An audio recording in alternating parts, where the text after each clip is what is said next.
Hello there, Vanagon addicts. I know you thought you were done with this 2009 Volkswagen Tiguan, but I had to do another job on it, so I thought I would let you guys see some more of this craziness going on here. So, their rear brakes needed new rotors, new pads. Okay. And, you know, I've done this before on other later model Volkswagens. I've done it on some Bugs and different other things, but never on a Tiguan. So, thought I knew what I was doing, thought I had all the tools I needed. And for these later models, of course, we've got the rear disc brakes. Pretty much anything Volkswagen from 2000 on has rear discs instead of drums. Maybe there was some Bobo model that I don't know about that didn't have it, but pretty much everything has it. Everybody loves rear discs. I pretty much think they're stupid, but, you know, that's me. So, and you can fight with me about that if you want. I think they're dumb and stupid. I think rear brakes is mostly for e-brake, and therefore, why have discs? Why not just use shoes like the olden days, since they're not really doing anything? They're doing 20% of your stopping, but you're adding all this complexity just for that, when you could just have a drum and some shoes, and that's it. But so on this car, I was ready to do it. Got the rotor off, which is not easy because of this thing. But I got this off. I got the caliper off. Got the rotor off. Put the new rotor on. I'm ready to compress the caliper. Now, if you've never done rear brakes before rear discs, they have a situation where normally there's a cable that's coming in here, and over time that cable is causing, every time you pull it, it's turning this piston inside, and it has like a jack screw thing inside there that, along with the hydraulics, is adjusting so that as the pads wear, you still have good e-brake, you still have good brakes. It's mostly for e-brake, that jack screw situation. When you go to change it, you have to have this special tool here, which I've had for years, that allows you to not only, do what you would normally do on calipers, which is compress, right, the piston in there, but you also have to turn it because you have to undo the jack screwing mechanism, set it back to 0 in order to, get in there and have it fully open. If you just try to compress it, you would break or destroy or whatever that jack screwing mechanism, and it's going to ruin your whole day. You have to get new calipers and stuff. So I'm ready to do that on this car. Got my special tool out. This is actually the only one I ever use. It's Volkswagen one, which is used on pretty much everything that I've ever seen before, ever, until I got to this car. So normally they have 2 pins. This car on this thing has 3. Okay, so I'm like, what? So I was getting all mad. I was freaked out last night, disgusted. It was like 6:30. I'm like, you know what? I'm done. I'll look this up, figure this out tomorrow. I found some new kits that have the new thing with 3, but then I did some more research, and what I found is that, do you see a cable coming in here? No. But there's this big black thing with some wiring. That is electronic e-brake. Okay, electronic e-brake.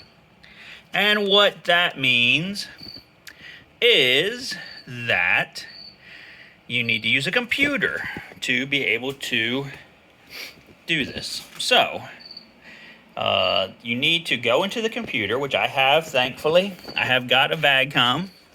Number 1 step, you have to make sure there's a charger on the battery, because you have to turn the car on. You see all this stuff that's happening. The headlights are on automatically, all this other dumb stuff. You put a charger on. You have a tool, which I've had for years, called the Rostec tool, VAGCOM tool. I use on Eurovans. Bought it because of that reason. $250 plus. You have to have a laptop. You go into the tool here. I've got it plugged into the OBD2. In here, you'll see a thing that says parking brake. You click on that. It's going to talk to the control module, okay, for the parking brake. You go to basic settings, okay, then it's going to tell you you need to have a battery charger on here for this to work. I'm like, okay.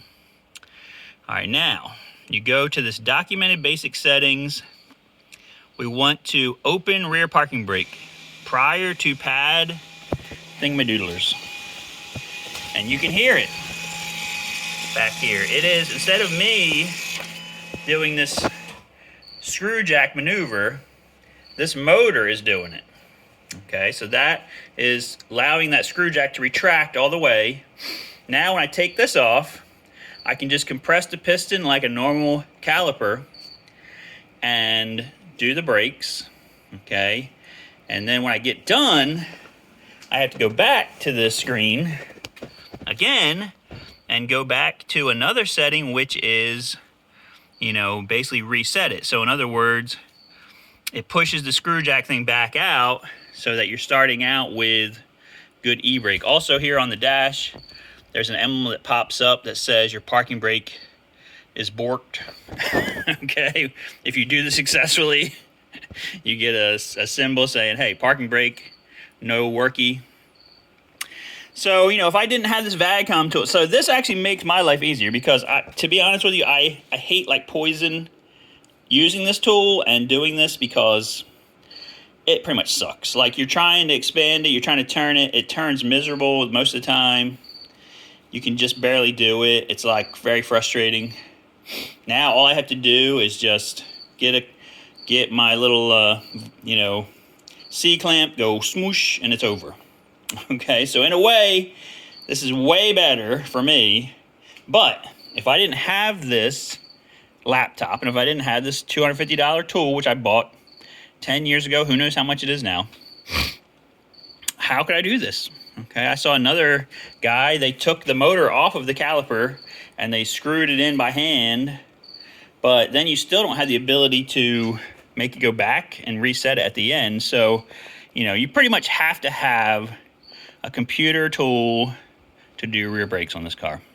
Okay, so just wanted to let you guys see another level here of what's going on as we go forward in time, right? Mechanics not only have to be good at mechanical stuff and things, they have to be good at computers, and electrical is key.